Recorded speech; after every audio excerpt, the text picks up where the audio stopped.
아베 일본 총리가 시정연설에서 북한과의 관계 개선 의지를 드러내면서도 한국에 대한 언급은 사실상 배제했습니다. 중국 시진핑 주석은 북한 예술단 공연을 관람하며 북중 우호를 강조했습니다. 손혜원 의원에 이어 한국당 장제원, 송원석 의원도 이해 충돌 의혹이 제기됐습니다. 민주당은 전수조사를 주장했고 한국당은 물타기라고 반발했습니다. 손석희 JTBC 사장이 프리랜서 기자에게 월 1,000만 원의 용역 계약을 제안한 문자 메시지가 공개됐습니다. 김현철 청와대 경제보좌관이 은퇴자와 청년들을 향해 헬조선 탓하지 말고 아세안 국가를 가보라는 취지의 발언을 해 논란이 일고 있습니다. 김 보좌관 측은 무시 발언이 아니었다고 해명했습니다. 경기도 화성에서 남녀 2명이 흉기에 찔려 1명이 숨졌습니다.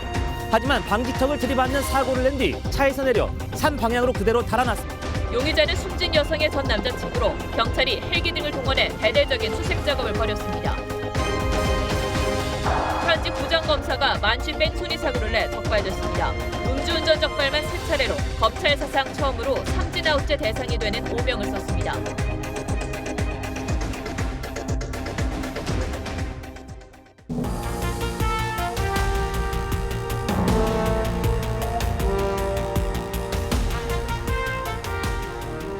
여러분 안녕하십니까? 뉴스9의 신동욱입니다. 오늘은 아베 일본 총리의 시정연설을 머릿기사로 올렸습니다.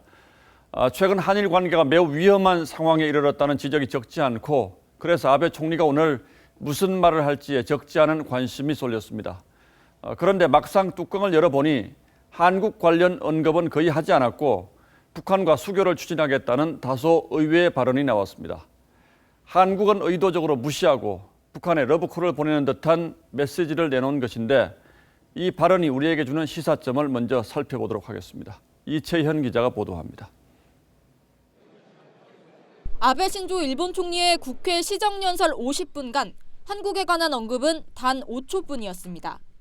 米国や韓国をはじめ国際社会と緊密に連携してまいります。 관례적으로 쓰던 전략적 이익을 공유하는 가장 중요한 이웃이라는 수식어는 위안부 갈등이 불거진 작년에 사라졌고 올해는 한 문장도 할애하지 않았습니다. 대신 작년만 해도 핵미사일을 폐기하게 해야 한다던 북한과는 수교를 추진하겠다고 했습니다. 北朝鮮との不幸な過去を清算し、国交正常化を目指します。 우리 정부는 아베 총리의 의도적인 한국 무시를 내부 정치용으로 분석하고 대응을 자제하기로 했습니다. 한일 관계를 개선하기 위해서 적극적이고 구체적인 조치를 할 것이다라는 기대는 별로 하고 있지 않습니다. 고노다로 일본 외무상은 이어진 국회 연설에서 독도는 일본 땅이라는 망언을 되풀이했습니다. 외교부는 명백히 우리 영토인 독도에 대한 부당한 주장을 즉각 중단하라고 촉구했습니다. TV조선 이채연입니다. 이 뉴스와 함께 우리로서는 신경 쓰지 않을 수 없는 뉴스가 하나 더 있습니다. 시진핑 중국 국가주석이 부인 펑리위안 여사와 함께 베이징에서 열린 북한 예술단의 공연을 직접 관람하고 예술단원들을 격려했습니다. 시 주석이 북한 공연장을 직접 찾은 것 자체가 매우 이례적인 데다가 최고 지도부 인사들까지 대거 공연장을 찾아서 끈끈한 북중 관계를 과시했다고 하는데 이런 분위기를 보면 북한 비핵화 문제가 우리 계산대로 흘러가지 않을 가능성이 매우 높다는 분석이 나오고 있습니다. 이어서 김남성 기자가 보도합니다. 시진핑 주석 부부가 북한 예술단원들과 환하게 웃으며 사진을 찍었습니다. 시 주석 옆에는 리수용 북한 노동당 부위원장이 서 있습니다. 중국 신화통신에 따르면 북한 예술단은 이번 공연에서 북중 우위는 영원하라를 시작으로 아리랑 등 북한 노래뿐만 아니라 중국 노래도 여러 곡 불렀습니다. 북한 예술단이 한복을 입고 노래하는 사진 뒤쪽에는 평양 주체탑이 보입니다. 3년 전에는 배경에 미사일 사진을 걸려고 했다가 공연 자체가 무산된 적이 있습니다. 공연에 앞서 시진핑 부부는 리수용을 접견하고 김정은 위원장 부부에게 안부를 전했습니다. 그러면서 2018년 이래 김정은과 4차례 만났다며 북중 우호를 다시 한번 강조했습니다. 석군평동지는 중조 두 나라는 운명 공동체 변함없는 순시의 관계라고 하면서 이날 공연에는 왕후닝 정치국 상무위원 등 중국 최고 지도부들이 대거 참석했습니다. 조만간 있을 2차 미북 정상회담을 앞두고 북중 동맹을 강화하는 모습입니다. TV조선 김남성입니다. 올 초 일어난 북한 외교관 잠적 사건 이후에 북한이 내부 단속에 부쩍 신경을 쓰고 있습니다.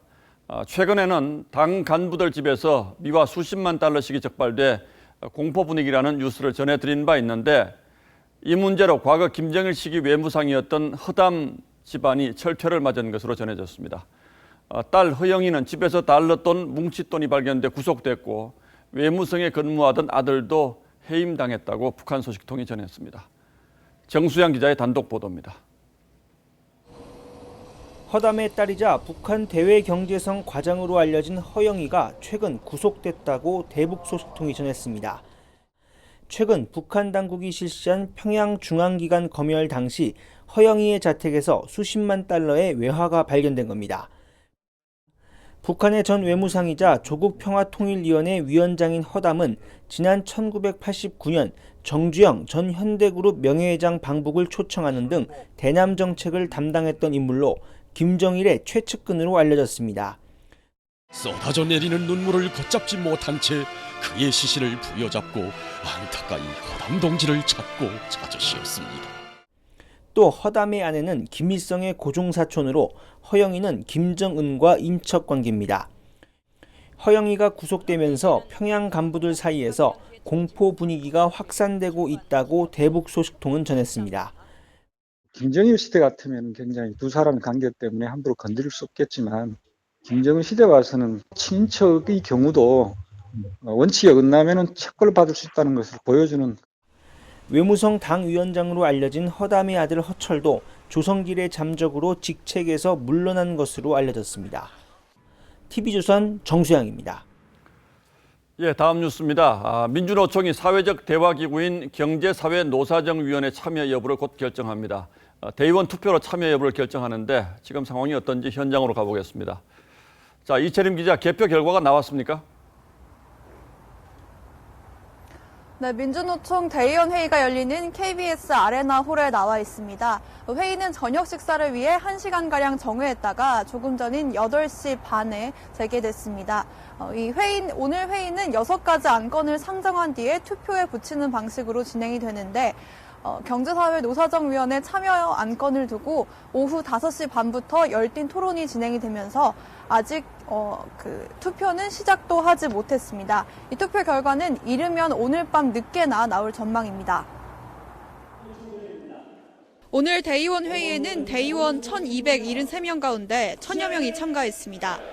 투표 참여 인원 과반의 찬성이 있어야 경사노위 참여가 결정됩니다. 김명환 위원장은 20년 만에 경사노위 참여 필요성을 역설했습니다. 우리의 요구 쟁취와 계약 저지를 위해 경제노사회 노동위원회 참가를 포함한 적극적이고 공세적인 교섭 전략을 펼쳐나가겠습니다. 가부 여부는 예측 불허입니다. 민노총 최대 산별노조로 대의원 약 350명을 거느린 금속노조 등은 경사노위 참여에 반대해왔는데 일부 노조원들은 대회장 앞에서 반대 집회를 열기도 했습니다. 정부가 양보를 강요하는 경사노위의 참여를 저희는 용납할 수 없다고 생각합니다. 안 그렇습니까? 한편 한국노총은 오는 31일 열리는 경사노위에 불참하기로 했다고 밝혔습니다. 최근 경사노위 산하 노사관계 제도 관행 개선위원회에서 사용자 측 공익위원들이 제시한 파업 시 대체 근로를 허용하는 등의 안건이 노사 관행과 제도를 후퇴시키는 것이라며 보이콧을 선언한 겁니다. 한국노총은 이후 대화도 불참할 수 있음을 내비쳐 경사노위 대화는 여전히 안개 속 행보를 보이고 있습니다. 지금까지 KBS 아레나에서 TV조선 이채림입니다. 예, 보신 것처럼 민주노총이 대화 테이블로 복귀를 선언한다고 하더라도 한국노총이 또 참여를 거부하고 있어서 청와대 입장이 난감해졌습니다. 그럼 이번에는 청와대 연결해서 분위기를 좀 알아보죠. 최지원 기자, 갑자기 청와대 입장이 좀 난처해졌겠네요? 네, 그런 분위기입니다. 문재인 대통령이 양대 노총위원장을 청와대로 불러서 면담을 요청하고 경사노위 참여를 요구한 게 3일 전이었습니다. 당시에는 김명환 민노총위원장을 직접 설득하는 자리였는데요. 따라서 청와대는 오늘 민노총 대의원회의 최종 결과를 예의주시하는 상황이었지만 한국노총에서 갑자기 경사노위 불참을 선언하면서 사실상 진퇴양난에 빠진 듯한 분위기입니다. 이용선 시민사회 수석은 물론 산하 비서관들과 김의겸 청와대 대변인 모두 기자들의 취재에 응답하지 않고 입장 표명을 자제하고 있습니다. 일단 경사노위가 예정된 31일까지 시간이 남은 만큼 이후 상황을 차분히 지켜보겠다는 입장인 것으로 전해집니다. 예, 이제 31일이면 시간이 사흘밖에 남지 않았고 한국노총은 이미 불참을 선언했는데 이게 잘 해결이 될까요? 네, 청와대 한 관계자가 이런 말을 했습니다. 그동안 노사정 논의 과정에는 항상 비바람이 불었다. 쉽지 않았다. 그러나 생명력이 있는 움직임이기 때문에 바로 오늘 문을 닫았다고 해서 문이 그대로 닫힐 거라는 가능성은 생각하지 않는다. 이러면서 사실상 가능성을 더 열어뒀는데요. 또 다른 관계자도 한국노총은 민주노총에 비해서 대화가 열려있는 상대이기 때문에 경사노위 전까지 사실상 상황 변화가 있을 수 있다고 지금 전망하고 있는 상황입니다. 특히 지난 25일 대통령 면담에서 민노총 위주로 대화가 진행이 되면서 한노총이 들러리를 서게 된 데 대한 불만도 불참 요인으로 작동했다는 청와대 내부 시각도 있습니다. 따라서 민노총 대의원 회의 이후 한노총의 입장을 지켜보지만 양대 노총이 결국 끝까지 불참 입장을 고수할 경우 경사노위는 사실상 불발될 것이라고 전망하기도 했습니다. 지금까지 청와대에서 TV조선 최전입니다. 무소속 손혜원 의원 관련 의혹이 꼬리에 꼬리를 물고 끊이질 않고 있습니다. 이번에는 자신이 속했던 국회 문화체육관광위원회의 피감기관 인사에 관여한 것으로 드러났습니다. 손 의원이 자신과 아주 가까운 인사를 공예디자인 문화진흥원 사무처장에 추천했는데 행정 경험이 전혀 없어서 내부 반발이 심했지만 결국 임명됐습니다. 손 의원 측은 추천 요청이 들어와서 추천만 했을 뿐이라고 해명했습니다. 보도에 김보근 기자입니다. 손혜원 의원이 추천해 실제 임명된 사람은 한국공예디자인문화진흥원 사무처장 조모 씨입니다. 공예진흥원은 문화체육관광부 산하기관으로 사무처장은 예산과 인사 등 업무를 총괄하는 기관의 2인자입니다.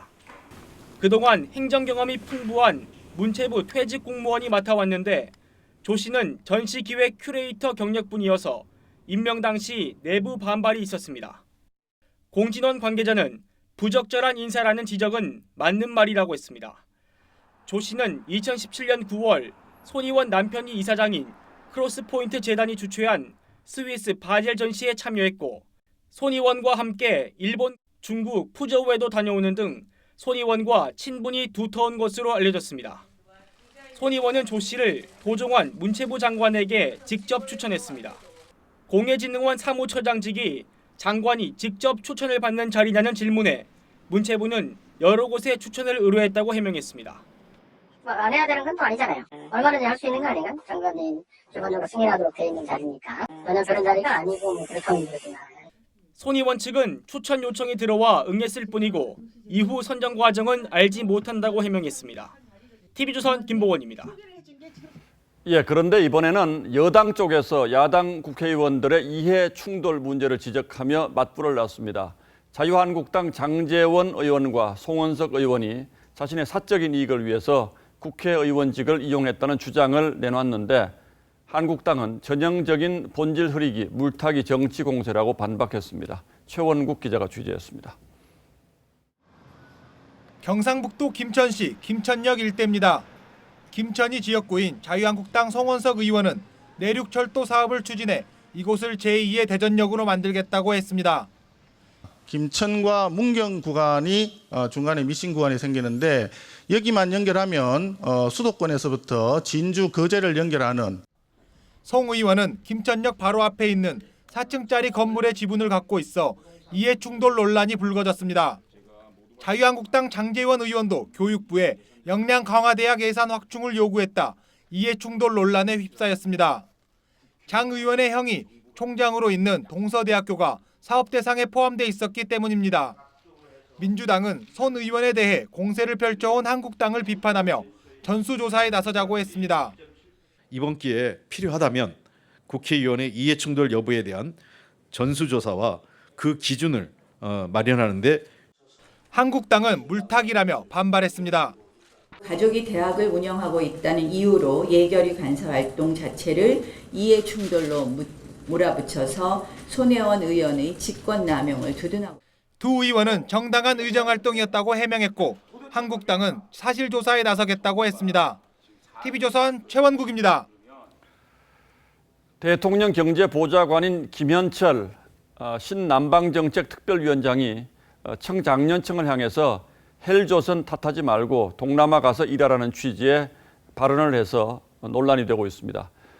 과거 박근혜 전 대통령이 비슷한 말을 했을 때 지금 여당 인사들이 되받아친 당시 발언들까지 다시 조명이 되고 있는데 오늘은 집권을 하고 나면 세상 보는 눈이 달라지는 이유에 포커스를 맞췄습니다.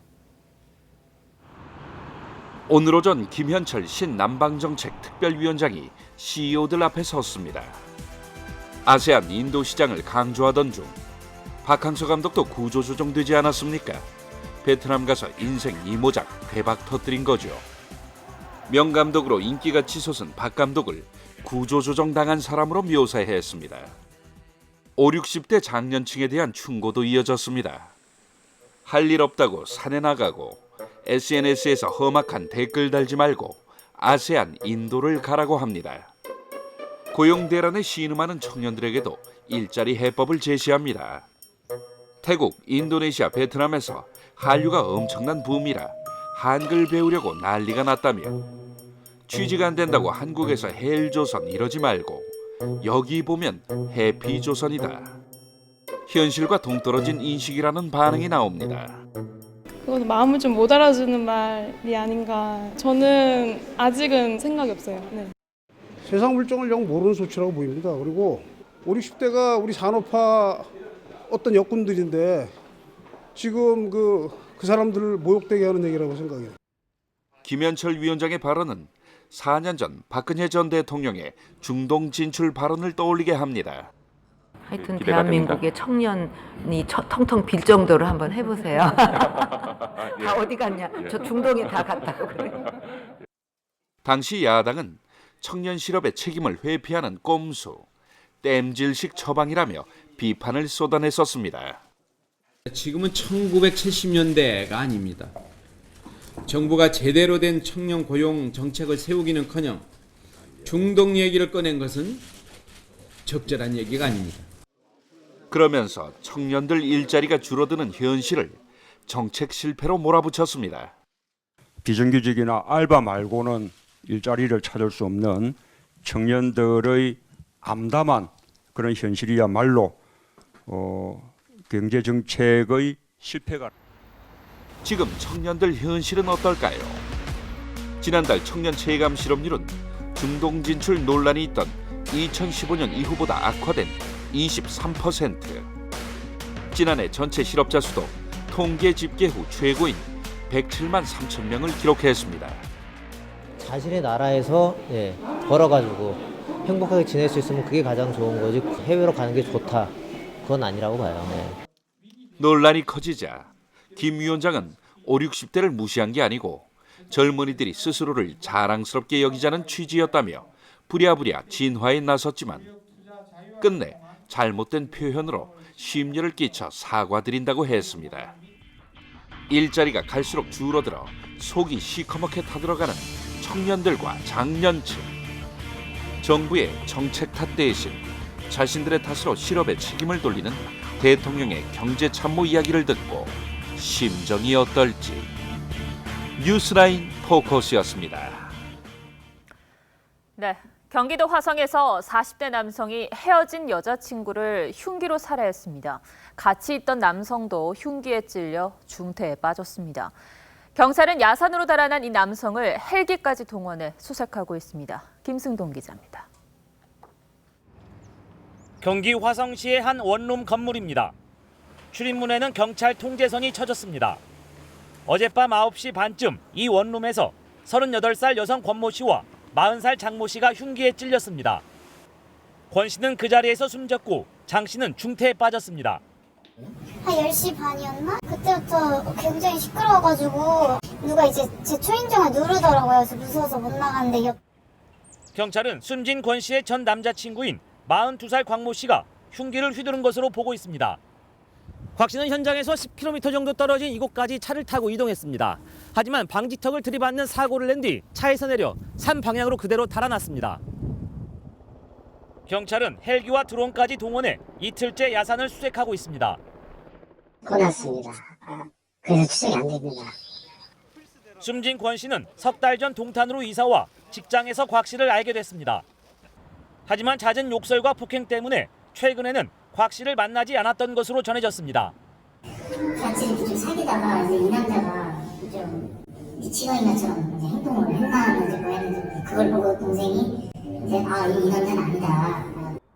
경찰은 곽 씨가 포위망을 벗어났을 가능성에 대비해 수색 범위를 확대하고 있습니다. TV조선 김승돈입니다. 렌터카 트렁크에서 20대 남성의 시신이 발견되는 사건도 발생했습니다. 폭행당한 흔적이 많았는데 경찰은 이 피해자와 같은 방에 살던 2명을 쫓고 있습니다. 이심철 기자가 보도합니다. 식당 안으로 건장한 남자 3명이 들어옵니다. 말을 주고받으며 웃기도 합니다. 일행으로 보이는 여성은 어디론가 전화를 겁니다.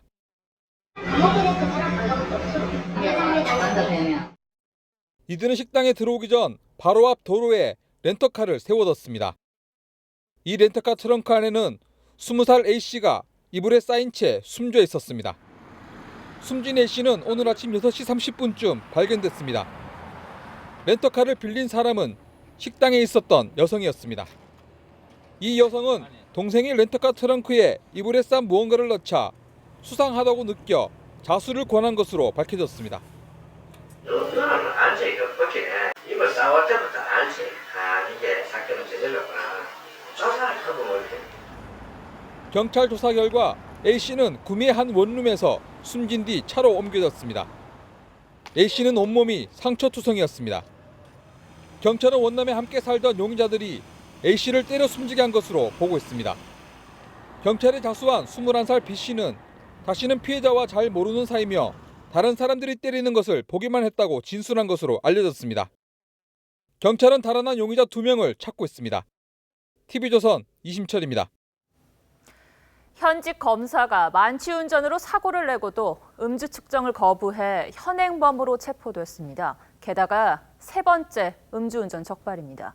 며칠 전에는 또 다른 검사가 음주 사고를 냈습니다. 검찰은 음주운전 엄정처벌 방침을 밝혔는데 정작 검찰 내부에서 이런 일이 일어나니 기강회의 문제를 지적하지 않을 수가 없습니다. 윤수영 기자입니다.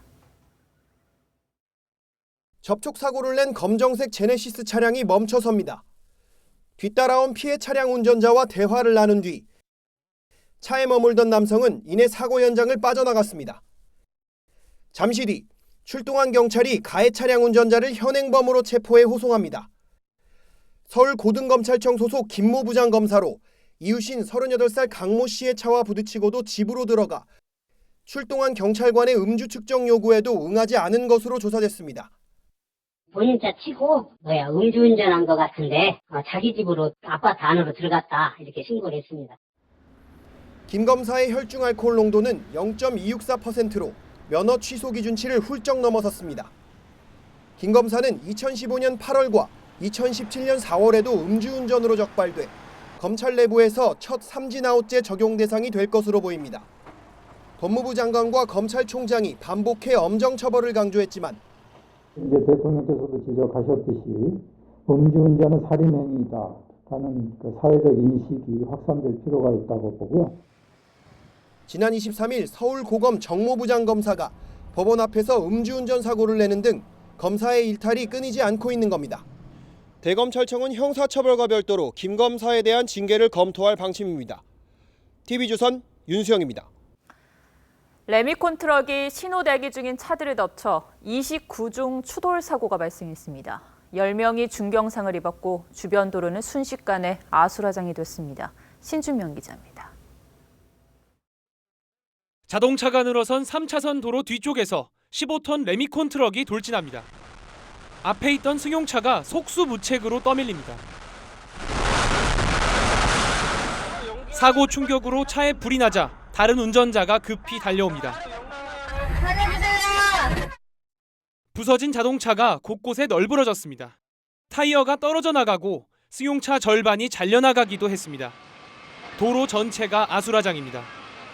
부서지는 소리 막 무너지는 소리 났습니다. 그리고 불이 났고 연기가 나고. 오늘 오전 10시 반쯤 용인시의 한 도로에서 29중 추돌 사고가 났습니다. 55살 안모 씨가 몰던 레미콘 트럭이 신호 대기하던 승용차 4대를 덮쳤습니다. 뒤따라오던 자동차 등 24대가 연쇄 추돌했습니다. 터널형 방음벽이 설치된 곳이라 피할 공간도 없었습니다. 52살 유모 씨 등 10명이 다쳤고 이 가운데 2명은 중상입니다. 하체 쪽에 좀 개방성 상처도 있고 그랬어가지고 한 분은 좀 많이 다치셨을 것 같은데. 안 씨는 경찰 조사에서 제동장치가 작동하지 않았다고 주장했습니다. 브레이크를 안 들었다고 그러거든요. 돌았는데 거짓말을 한 건지 진짜로 고장이 난 건지. 경찰은 국과수에 레미콘 트럭의 정밀 감식을 의뢰했습니다. TV조선 신준명입니다. 신생아 사망 사건으로 위생관리 문제가 드러났던 이대 목동병원에서 이번에는 애벌레가 발견됐습니다. 수술을 받고 나온 환자 시트에서 나온 건데 당시 병원 측은 환자의 상태보다 보상책부터 설명했다고 합니다. 장윤정 기자입니다. 이대 목동병원에서 수술을 끝낸 딸을 간호하던 A씨는 깜짝 놀랐습니다. 딸이 누워있던 침대 시트에 성인 엄지손톱만한 누런 애벌레가 있었기 때문입니다. 저희 와이프가 이제 아이를 이제 부축을 해서 가려고 하는데 그 수술을 하고 난 후에 그 시트에서 그 한 마리의 이제 구더기가 발견이 돼요. 즉각 병원에 알렸지만 A씨는 이 상황에 대해 3시간 넘게 아무 설명을 듣지 못했다고 주장합니다. 아이가 어떻게 괜찮은지 아니면 어떤 식으로 돼 있는지가 훨씬 더 중요한 건데 거기에 대해서는 전혀 얘기가 없고. A씨의 항의가 계속되자 병원 측은 환자 상태에 대한 설명 대신 여러 가지 보상책을 제시했습니다. 원하시면 그쪽으로 하룻밤이지만 그쪽으로 옮기셔서 있을 수도 있고요. 저희가 진료 비용에서 일부를 조정을 해드리고 그러면 괜찮습니다. 병원 측은 벌레가 나온 사실은 인정하면서도 감염 위험성이 없다고 거듭 설명합니다. 이게 이제 인체에 기생하는 그런 유충도 아니에요. 아닌 걸로 이제 판명이 된 거고. 지난 1년여 동안 안전사고가 계속됐지만 이대 목동병원의 부실한 위생관리는 또 한 번 도마에 올랐습니다. TV조선 장윤정입니다. 프리랜서 기자와 폭행 논란이 불거진 손석희 JTBC 대표에 대해서 이번에는 배임 논란이 일고 있습니다. 폭행 사건을 무마하기 위해서 2년 동안 월 1,000만 원의 수익을 보장하는 회사 차원의 용역 일을 제안한 사실이 문자 메시지를 통해 드러났는데 개인 문제를 해결하는 데 회사를 동원했다면 배임에 해당할 수 있다는 겁니다. 구민성 기자가 보도합니다. 손석희 JTBC 사장이 지난 18일 김웅 프리랜서 기자에게 보낸 문자 메시지입니다. 손 사장은 김 기자가 동의할 만한 새로운 방안을 회사로부터 제의받았다며 지금껏 얘기한 것과 차원을 달리한다고 제안합니다. 같은 날 손 사장은 서울 역삼동에서 김 기자와 김 기자 변호인을 만나 새로운 제안을 논의했지만 합의에 실패했습니다. 이 내용 역시 김 기자 측의 녹취 파일에 담겨 있습니다. 저도 아주 지쳤어요.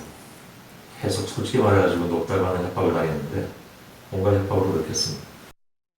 그러나 다음 날 보낸 문자에선 용역 형태로 2년 계약, 월 1,000만 원을 보장하는 방안 등 구체적인 조건을 다시 제시합니다. 세부 내용은 책임자의 논의를 거쳐 21일에 알려준 뒤 양측 변호사 간에 확정하자고도 말합니다. 김 기자가 폭행당했다고 주장하는 10일 이후 손 사장은 앵커 브리핑 작가 등 JTBC 내 일자리를 제안했습니다. 그러나 김 기자 측이 탐탁해하지 않자 새로운 제안을 했던 겁니다. 김 씨는 이 같은 제안에 대해 19일 밤 늦게 일체의 금전적 합의, JTBC 측이 제안한 투자, 용역 거래 등을 거부한다는 답장을 보냈습니다. 보수 성향의 시민단체 자유청년연합은 개인 문제 해결을 위해 회사 일자리나 용역을 제공하는 건 배임에 해당한다며 손 사장을 대검찰청에 고발했습니다. TV조선 구민성입니다. 검찰 과거사위원회가 이명박 정부 당시 민간인 사찰 사건에 대한 검찰 수사가 부실했다며 사라진 USB 저장 장치에 대한 감찰이나 수사가 필요하다고 권고했습니다. 불법 사찰의 정황이 담긴 USB를 대검 중수부가 당시 모두 가져갔는데 그 대부분이 사라졌다는 겁니다. 이에 대해서 당시 중수부장이었던 최재경 변호사는 수사 과정에는 문제가 없었다고 반박했습니다. 박경준 기자입니다. 이명박 정부 당시 국무총리실 산하 공직윤리지원관실이 정부의 비판적인 민간 사업가를 상대로 불법 행위를 저질러 일부 유죄가 확정된 민간인 불법 사찰 사건. 당시 3차례에 걸친 수사에도 청와대 등 윗선 개입은 확인되지 않았습니다. 구체적으로 민간인 사찰과 관련하여 대통령 실장 등에게 보고됐는지 여부는 확인하지 못하였습니다. 검찰 과거사위원회는 당시 수사 기록을 검토한 결과 소극적이고 부실한 수사였다고 결론 내렸습니다. 장진수 전 주무관의 폭로로 시작된 2차 수사에서 행정안전부 김모 주무관의 이동식 저장장치 8개 중 7개가 제대로 된 분석 없이 사라졌다는 겁니다. 당시 대검찰청 중수부장이던 최재경 변호사는 크게 반발했습니다. 당시 디지털 포렌식을 담당했던 대검 직원 2명의 녹취록도 제출했지만 조사단이 확인하지 않았다는 주장입니다. 이에 과거사위는 사라진 USB 7개 관련 내용은 녹취록에 없었다며 이례적으로 재반박 자료까지 냈습니다. 과거사의 결론에 당시 수사 책임자의 반박이 이어지면서 진실 공방 양상으로 번지고 있습니다. TV조선 박경주입니다. 문재인 대통령의 대선 공약이었던 한전 공대 입지가 전라남도 나주로 최종 확정됐습니다. 나주의 부영골프장 절반 정도의 대학 부지를 마련하고 오는 2022년 개교하겠다는 목표입니다. 그러나 최근 한전이 엄청난 적자에 시달리면서 5천억 원에 달하는 비용 상당액을 결국 정부나 지자체가 부담해야 할 거란 우려가 적지 않습니다. 박건우 기자가 취재했습니다. 나주시에 있는 빛가람 혁신도시입니다. 농지 한가운데에 골프장이 자리 잡고 있습니다. 부영그룹이 한전공대 부지로 기부 찬합한 부영 CC입니다. 국가적인 일에 저희가 이렇게 도움을 드릴 수 있다라면 저희 기업으로서도 좋은 일이지요. 국가균형발전위원회는 오늘 한전공대 부지로 나주 부영 CC를 확정 발표했습니다. 한전공대는 부영 CC 부지를 포함한 120만 제곱미터, 축구장 170개 면적에 들어섭니다. 부영 CC는 100점 만점 가운데 92.12점을 얻어 최종 경쟁지였던 광주 첨단 3지구를 앞섰습니다. 부지 조건, 경제성, 지자체 지원 계획, 개발 규제 항목에서 골고루 좋은 평가를 받았습니다. 한전은 오는 2022년까지 5천억 원을 들여 한전공대를 설립할 예정입니다. 연간 운영비도 500억 원에 이를 전망입니다. 하지만 한전은 지난해 3분기까지 적자가 4천억 원을 넘었습니다. 한전은 정부와 지방자치단체 지원이 필요하다고 말합니다. 설립지원위원회 이제 정부 부처도 들어가 있고 지자체도 들어가 있잖아요. 한전이 오롯이 다 하는 거는 부담이 있고. 나주시와 한전은 정부 예산 지원을 위해 예비 타당성 조사 면제를 요청하는 방안을 검토하고 있습니다. TV조선 박고루입니다. 정부의 탈원전 정책으로 원전 부품 생산업체들이 벼랑 끝으로 몰리고 있습니다. 이미 일감이 끊긴 곳도 적지 않고 사실상 시한부 공장 가동을 하는 곳도 여러 곳이라고 합니다. 그동안 원자력 부품 국산화에 들어간 개발비만도 만만치가 않은데 정부는 지금 아무런 대책이 없습니다. 이성진 기자가 취재했습니다. 경남 창원시의 한 원자력 발전기 부품 생산업체입니다. 자재가 쌓여 있어야 할 공장 바닥이 횡합니다. 공장 가동률이 50%도 안 돼 고가의 장비가 놀고 있습니다. 이렇게 공회전만 하고 있습니다. 그걸 쳐다보는 제 마음은 어떻겠습니까? 진짜 피눈물이 날 정도입니다. 정부가 탈원전 정책을 펼친 뒤 지난해부터 일감이 끊겼습니다. 이 회사는 오는 7월 신고리 원전 5, 6호기 납품을 마치면 일감이 없어 기계를 모두 멈출 수밖에 없습니다. 그동안 원전 부품을 국산화하고 20억 원을 장비에 투자했지만 모두 물거품이 됐습니다. 직원들도 일자리를 잃을까 걱정입니다. 회사에 존폐가 걸려 있다는 거겠죠. 그러니까 그렇게 되면은 저 자신도 실업자가 되는 거고. 부산의 또 다른 원전 부품 업체도 매출이 반토막 났습니다. 공장 하나를 매각하고 100여 명이던 직원도 절반으로 줄였지만 빚은 100억 원대로 늘었습니다. 정부는 원전 해체 사업을 할 테니 일단 기다리라고 하지만 업체들은 답답합니다. 언제까지 기다려야 될지 모르는 상황에서 그걸 TV라고 주는 부분은. 원전 부품 생산업체들은 특별법을 만들어 업종을 전환할 시간과 자금을 정부가 지원해야 한다고 주장하고 있습니다. TV조선 이성진입니다. 정부가 얼마 전 대폭 오른 표준주택 공시가격을 발표한 바 있습니다. 그런데 여기에 고무줄 논란이 일고 있습니다. 무슨 얘기인지 강동원 기자와 따져보죠. 자, 고무줄 논란이요? 예. 줄었다 늘었다 한다는 뜻입니까? 그렇습니다. 먼저 표준주택 공시가격이 어떻게 나왔는지 좀 설명을 드리자면요. 예. 지난해 12월이었죠. 이 국토부는 올해 발표될 공시가격을 미리 공개를 했습니다. 이 해당 집주인들이 먼저 보고 이 문제가 있으면 의견을 제시하라는 취지였죠. 자, 기간은 20일 정도였는데 이 1,599건이나 접수가 됐습니다. 자, 문제는 건수도 많았지만 이 국토부가 이 2건 중 1건 가까이 이 집주인들의 불만을 받아들여 준 겁니다. 예. 자, 가격 조정폭도 굉장히 컸는데요. 이 한 예로 이 강남구 엽상동의 한 다가구 주택은 예상 공시가격이 너무 높다는 의견을 제시해서 이 최종 공시가격은 20억 원 가까이 낮아지기도 했습니다. 자, 그렇군요. 그런데 예전에도 집주인이 이의를 제기하면 공시가격은 어느 정도 조정을 해주지 않았습니까? 예, 맞습니다. 그런데 문제는요, 이 올해는 접수 건수도 그렇고 이 조정해준 건수도 이 전년도보다 2배 이상 늘어난 것을 알 수 있습니다. 아무래도 올해는 공시가격이 너무 가파르게 올라서 뭐 그런 점도 있겠죠. 예, 맞습니다. 그래서 전국에서 가장 많이 이제 의견 제시를 한 곳이 이제 바로 서울시고요. 예. 이 서울시 내에서도 이 강남구와 마포구, 서초구, 용산구 등에서 굉장히 많았습니다. 이 해당 지역 모두 이 전년 대비 30% 이상의 높은 공시가격 상승률을 보였던 지역이죠.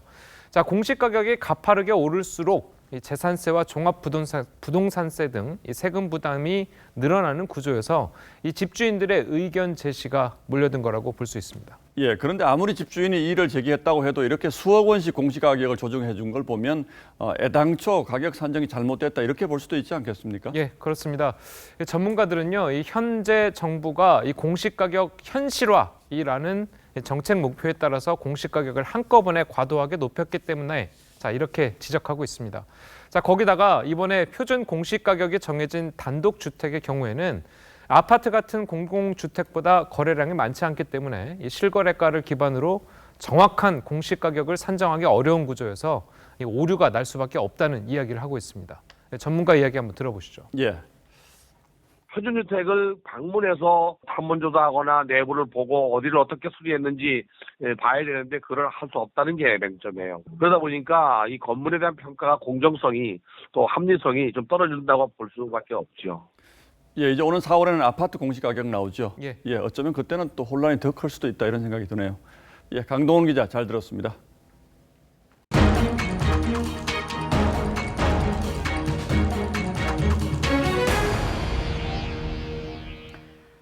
설 연휴에 해외여행 떠나는 분들 많으실 텐데 이 기간에 항공권을 취소하게 되면 과도하게 수수료를 무는 피해가 늘고 있습니다. 설 선물 택배도 파손되는 등 유독 설 명절 전후에 소비자 피해가 많다는데요. 유아름 기자가 보도합니다. 김광석 씨는 가족여행을 가려고 홍콩행 항공권을 샀다가 14만 원 넘게 날렸습니다. 구입 이튿날 취소했는데도 표값의 4분의 1을 수수료로 낸 겁니다. 위약금 없겠지 하고 취소를 했는데 하룻밤 자고 나니까 날아가 버렸어요. 항공사 공식 홈페이지여서 믿고 구입했다가 예상 밖의 비용이 나갔습니다. 해당 항공사는 특가 티켓의 경우 취소 수수료도 항공사 자율이라는 입장입니다. 특가 항공권의 경우 90일과는 상관없이 수수료를 부과할 수 있다라는. 한국소비자원에 접수된 항공 관련 피해는 최근 3년간 꾸준히 늘었습니다. 운항 지연이나 수화물 파손이 많았습니다. 특히 1년 중 설명절이 있는 1, 2월에 피해가 집중됐습니다. 이 기간은 택배와 상품권에 대한 상담 접수도 많았습니다. 택배의 경우 분실이나 파손이, 상품권은 유효기간이 지난 경우가 가장 많았습니다. 소비자원은 택배 운송장을 작성할 때부터 꼼꼼히 챙기라고 당부했습니다. 손해배상 한도가 50만 원으로 제한되어 있습니다. 따라서 소비자가 반드시 가격을 기재하셔야지만 보상을 받으실 수 있습니다. 또 항공권은 계약 조건을 반드시 확인하고 수화물이 파손됐다면 7일 이내 신고해야 합니다. 상품권의 경우 유효기간이 짧거나 제대로 안내되지 않는 경우가 있으니 꼭 확인하라는 조언입니다. TV조선 유아름입니다. 미북 정상회담이나 올림픽 같은 굵직한 이벤트가 있을 때면 기념주화를 발행하곤 하는데요. 이걸 정말 기념으로 사거나 취미로 모으는 게 아니라 투자 개념으로 사는 분들이 종종 있습니다. 하지만 기념주화를 투자로 생각한다면 유의하셔야 합니다. 송무빈 기자입니다. 중요 행사를 기리려고 국내외에서 발행되는 갖가지 기념주화. 수집가 A씨는 15년 동안 200여 종의 기념주화를 모아왔습니다. 광복 기념주화와 영국 여왕 기념주화 등 구매 가격만 1억 5천만 원에 달합니다. 최근 사정이 생겨 그동안 모은 주화를 모두 팔려고 알아봤더니 가격은 1억 원이 조금 넘는 정도였습니다. 산 금액만큼은 보존이 되지 않을까 그런 생각에서 이걸 한 겁니다. 자선사업으로 하는 건 아니잖아요. 산 금액만 주면 좋겠다고 그랬더니 그렇게는 드릴 수가 없습니다. 그렇게 하더라고요. 대부분이 휴지값이 된 데다가 그나마 값이 오른 주화마저도 물가 상승폭을 감안하면 본전도 못 건진 셈입니다. 판매처에 원가로 파는 것도 불가능했습니다. 판매하고 있거나 제가 만든 상품에 대해서는 다시 매입을 하지 않고 있고요. 기념주화가 취미나 투자 수단으로 관심을 끌면서 한 주화 수집 온라인 카페는 회원이 16,000명이 넘을 정도입니다. 하지만 손해를 본 투자자는 한둘이 아닙니다. 굉장히 가치가 많이 하락하고 떨어지고 그러더라고. 손해보고 파는 거지. 직접 팔면 한 50% 정도. 처음에 샀던 가격보다 몇십 정도 좀 손해보고 팔긴 하는데. 어떻게 된 걸까? 보통 기념주화로 통칭되는 수집용 주화는 한국은행이 올림픽과 정상회담 등을 기념해 액면가를 넣어 발행하는 기념주화와 민간업체가 상품으로 만든 기념 메달로 구분됩니다. 기념주화든 메달이든 문제는 희소성. 희귀주화는 발행가 수십에서 수백 배에 거래되기도 합니다. 1998년 IMF 당시 발행된 이 동전 세트는 무려 300만 원을 호가합니다. 그중 특히 이 500원짜리 동전은 워낙 희귀해 이것만으로 100만 원이 넘는 가격을 자랑한다고 합니다.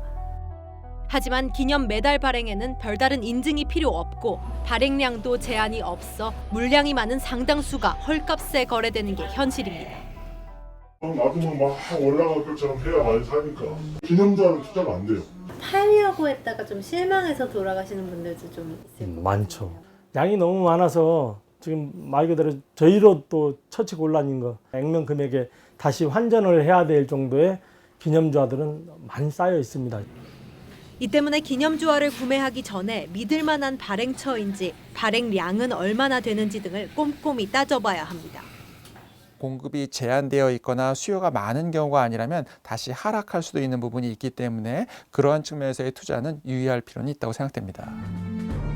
특히 가치가 크게 오른 주화는 허위 매물까지 기승을 부려 각별한 주의가 필요합니다. 억울하죠, 사실. 너무 터무니없는 가격이 나와서 아파트라도 하나 세를 얻어줘야 되는데. 소비자 탐사대였습니다. 경기도 안성에서 올해 첫 구제역이 발생했습니다. 농림축산식품부는 경기도 안성의 한 농장에서 젖소 20마리에 대한 정밀 검사를 실시한 결과 O형 구제역 양성으로 확진됐다고 밝혔습니다. 정부는 해당 농가의 가축에 대한 살처분을 실시하고 발생 지역 일대에 24시간 동안 일시 이동 중지 명령을 내렸습니다. 스마트폰만 보면서 걷는 사람이 워낙 많다 보니 스마트폰 좀비라는 뜻의 스몬비라는 신조어도 나왔죠. 이런 행동은 목숨도 앗아갈 수 있을 정도로 위험한데요. 이런 사고 위험을 시각과 청각 그리고 촉각으로까지 3중 경고해주는 시스템이 등장했습니다. 지선우 기자가 취재했습니다. 좌회전을 하던 차량이 횡단보도를 건너던 사람을 들이받습니다. 보행자는 스마트폰을 보느라 차가 다가오는 걸 미처 보지 못했습니다. 지난해 교통사고로 숨진 보행자는 1,300여 명. 이 가운데 절반이 길을 건너다 변을 당했습니다. 이 같은 사고를 줄여주기 위한 경고 시스템이 개발됐습니다. 요즘 걸으면서 스마트폰을 하는 경우가 많은데요. 횡단보도에 차가 다가오면 스마트폰 화면에 경보 메시지가 뜨고 이렇게 진동으로도 위험을 알려줍니다. 이와 함께 횡단보도 바닥에도 경고 이미지가 표시되고 동시에 신호등에 달린 스피커에선 알림음이 울립니다. 차량이 접근 중입니다. 야간엔 열 화상 카메라로 보행자를 인식한 뒤 횡단보도 양쪽 LED 등을 밝혀 운전자에게 경고를 보냅니다. 차량 1,000대를 대상으로 분석한 결과 83%가 보행자를 인식하고 제한 속도의 절반 수준까지 속도를 줄이는 것으로 나타났습니다.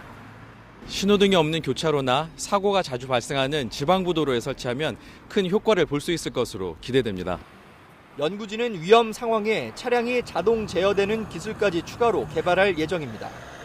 TV조선 지선호입니다. 북대서양 조약기구 나토 회원국들이 방위비 분담금을 더 내라는 트럼프 미국 대통령의 요구를 받아들였습니다.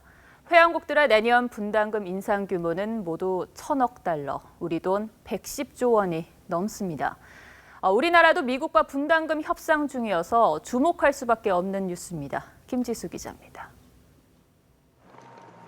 나토가 미국 이외 회원국의 내년 방위비 분담금을 인상하기로 결정했습니다.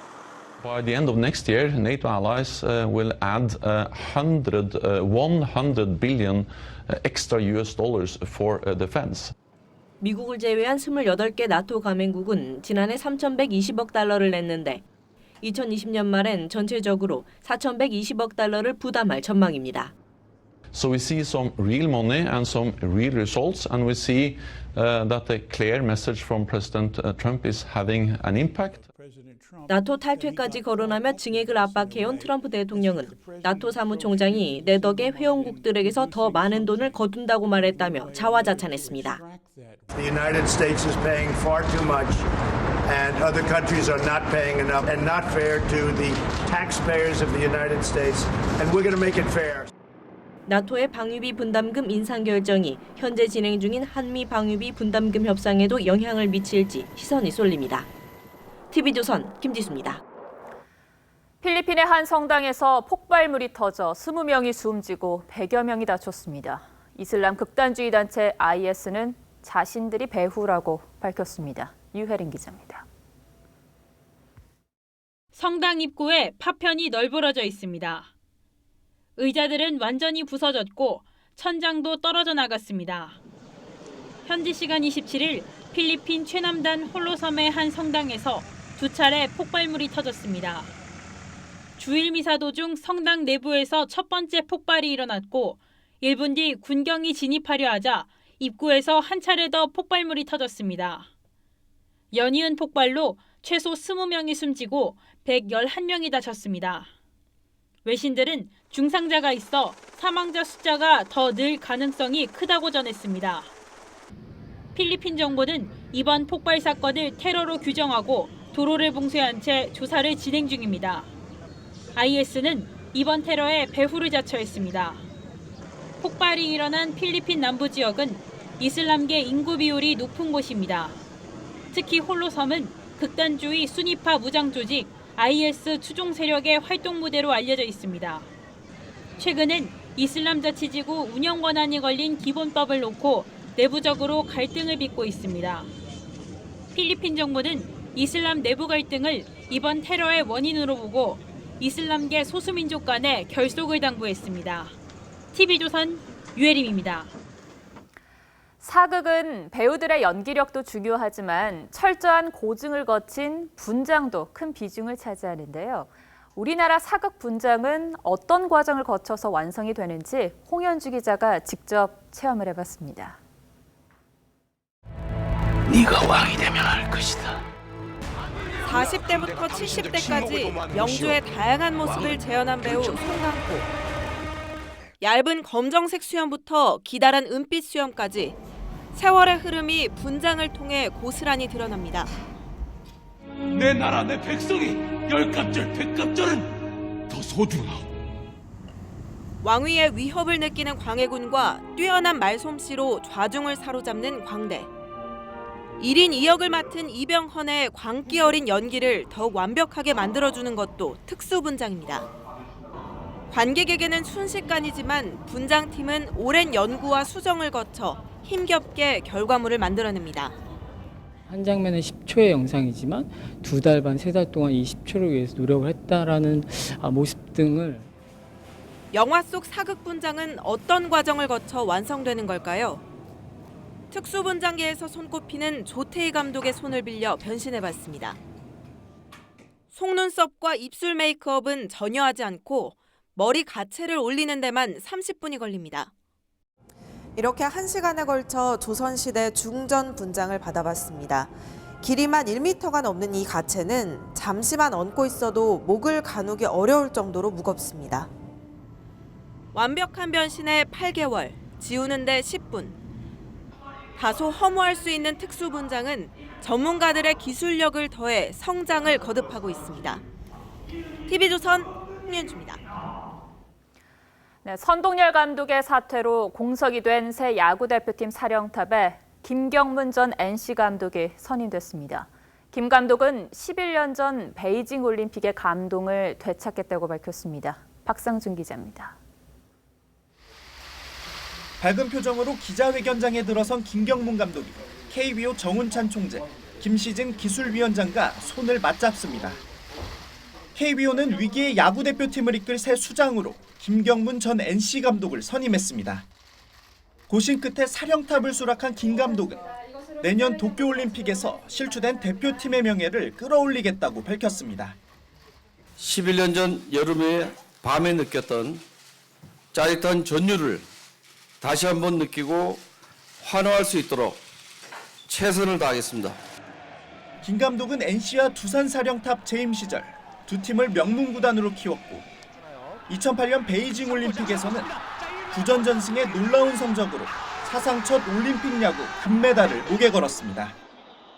그때와 비교해 현재의 전력이 떨어졌지만 두 장의 올림픽 본선 티켓이 걸린 11월 프리미어 12에서 도쿄행을 확정짓겠다고 말했습니다. 김 감독은 2월 중순 안에 코칭 스태프 구성을 마치겠다고 하면서도 박찬호, 이승엽 등 스타 출신 선수들의 합류는 어렵다고 못 박았습니다. 코치가 너무 또 화려하다 보면은 선수보다도 코치 쪽에 묻어나는 게 더 많기 때문에 그 이승엽 선수는 조금 더 아껴야 되지 않을까 아직은. 지난해 아시안게임 선수 선발 논란으로 홍역을 앓은 우리 대표팀이 새로 출범하는 김경문으로 힘차게 닷을 올렸습니다. TV조선 박상준입니다.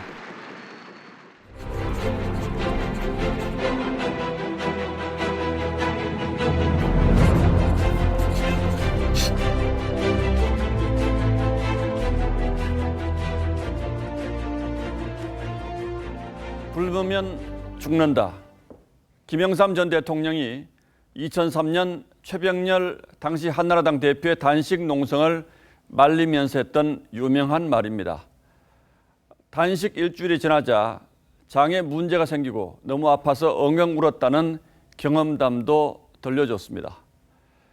김 전 대통령은 전두환 정권 때 23일을 단식해 가택연금 해제를 이끌어내며 민주화 의지를 전 세계에 알렸습니다. 이처럼 암울했던 시절 단식은 야당 지도자가 할 수 있는 마지막 저항 수단이었던 겁니다. 그런가 하면 카프카의 단편 소설 단식 광대는 철창에 갇혀 굶주림을 참는 공연으로 인기를 끄는 서커스단 광대 이야기입니다.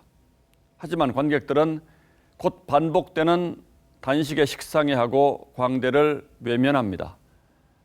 광대는 결국 숨을 거두며 관객의 감탄을 원했던 나를 용서해달라고 합니다. 지금 이 소설을 떠올린 건 자유한국당의 이른바 릴레이 단식 때문이었습니다. 의원들이 교대로 5시간 반씩 밥을 먹지 않는 릴레이 농성에 들어갔는데 하필 단식이라는 말을 붙이는 바람에 조롱거리가 됐습니다. 웰빙 단식이라거나 릴레이 다이어트라는 비아냥도 나왔습니다.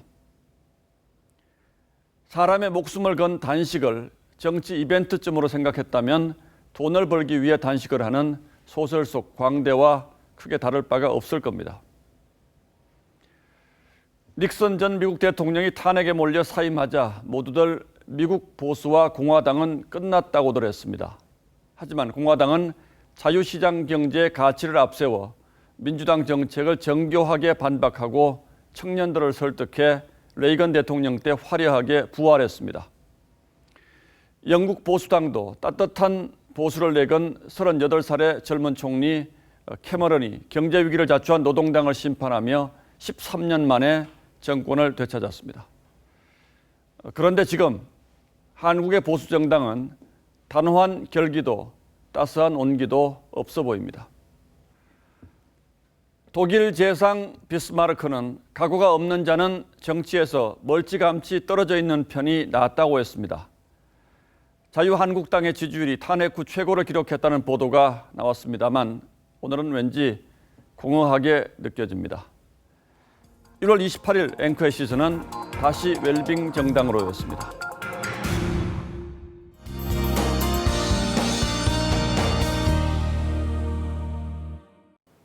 내일은 중부 내륙을 중심으로 아침 기온 영하 10도 안팎으로 떨어지면서 춥겠습니다. 바람도 강하게 불어서 체감온도는 이보다 더 낮겠는데요. 내일 서울 아침 기온 보시면 영하 6도, 춘천 영하 11도, 대전 영하 7도, 대구 영하 7도로 춥겠고요. 예년 수준의 겨울 추위가 찾아오겠습니다. 따뜻한 옷차림 하시길 바랍니다. 내일 낮부터는 영상권에 들어서면서 추위가 금세 누그러지기 시작하겠고요.